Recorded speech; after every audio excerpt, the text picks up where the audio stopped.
Bernie Sanders was on Jon Stewart's, I guess, podcast or something. And now I know Bernie Sanders betrayed us all and toured the country talking about how great Hillary Clinton is and blah, blah, blah. Yeah, you don't have to remind me. In this clip, he's talking about something that I agree with him on, but I am aware of Bernie Sanders' history. I have been very critical. I don't know what your view is of what Netanyahu has been doing in Gaza. Okay. Brother, preaching to the Okay. I would say choir, but you and I both probably had to go to a synagogue, so I don't know what I'm preaching to the cantor. I will just add in here, yes, I'm glad that both these two have been critical to one degree or another of what's going on in Gaza. Is that how he phrased it? Of what Netanyahu's doing in Gaza?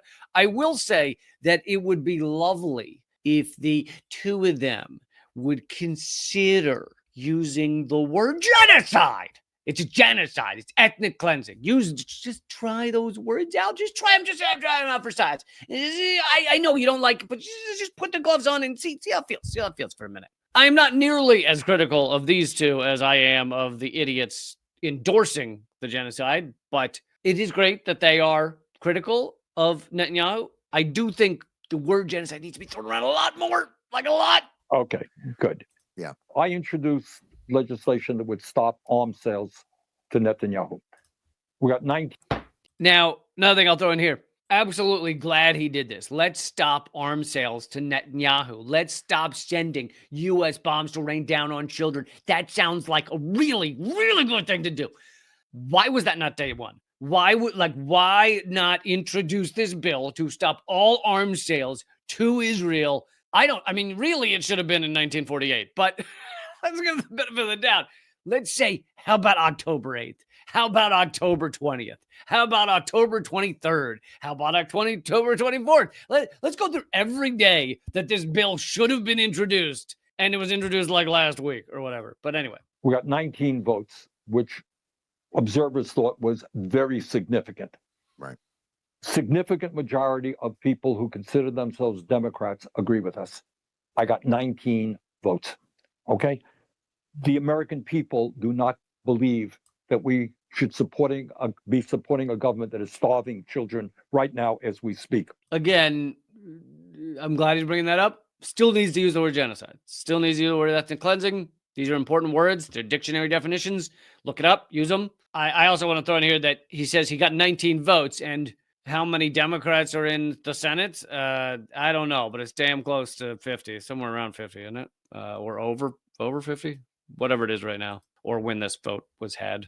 But if you stand up, you're going to find that AIPAC and other billionaire-funded super PACs are going to go to war against you, putting huge amounts of money in a primary in your general election.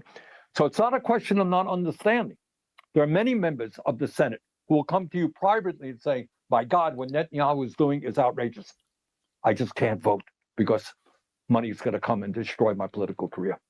So you got to get at the root of everything, not at everything, but a key part of this whole discussion, John, is money in politics.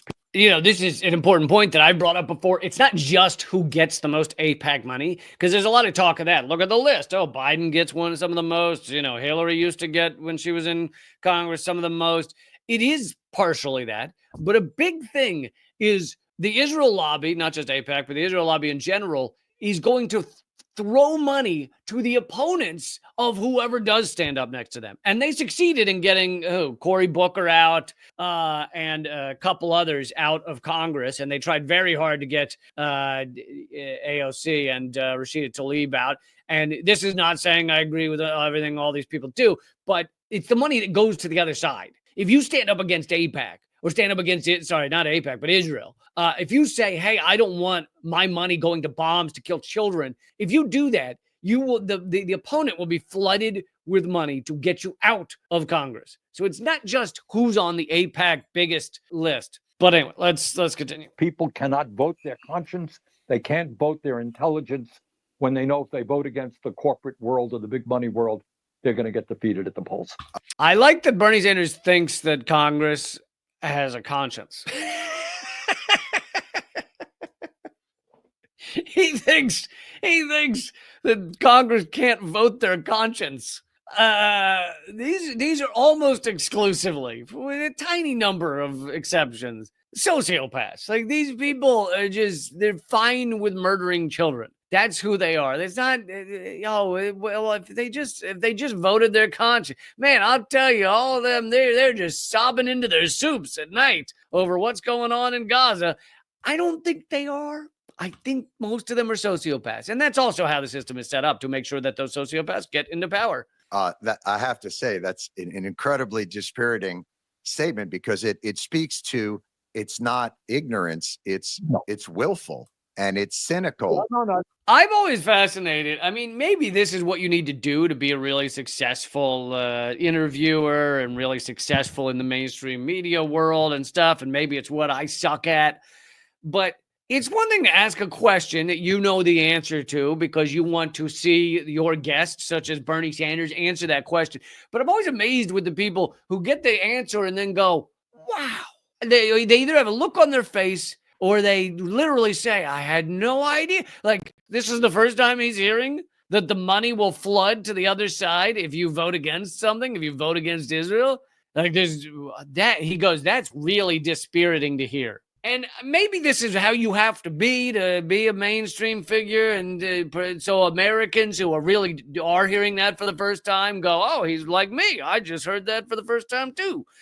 I am amazed at, another big one is Tucker Carlson. It's just, he'll have guests on. And even when I agree with them, like Jeffrey Sachs or something, the guest, Tucker Carlson's just always got this look on his face like, I had no idea. Like, he's never heard anything. He just fell off the what is it? Turnip truck? Turnip cart? Do we have turnip cart? Are there turnip carts still? I gotta see a turnip cart. I don't know we're still doing the turnip cart thing. Why was he on the turnip cart in the first place? What are you doing there? But yeah, the whole like, oh, I never could have. Like, how long? Jon Stewart's been covering how bought off Congress is for 20 more years, and he just, whoa, that's dispiriting to hear. I had no idea.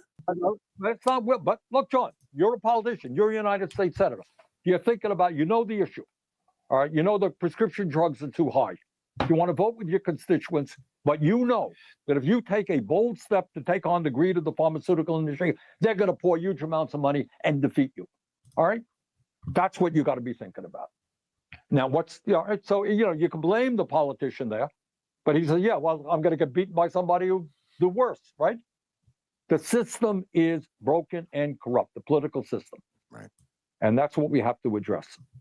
And he uses the terms broken and corrupt. It is bought out. It is owned. Congress has been purchased. There is so much money in the ruling elite's hands that purchasing Congress is nothing to them. Nothing. And the tiny number of people that do something that they find distasteful, like Cori Bush and Jamal Bowman, they'll throw enough money in to get them out, but it doesn't really matter because you're talking two people in Congress. A tiny number are ever able to get into Congress. And the ones who stay in Congress a long time, like the Nancy Pelosi's and the Mitch McConnells and everything, they have shown for years that they will always do what works for corporate America. And that is why they aren't knocked out of the system. This system has been bought and has been bought for years. And it's really ridiculous for Jon Stewart to act like he's just figuring it out. But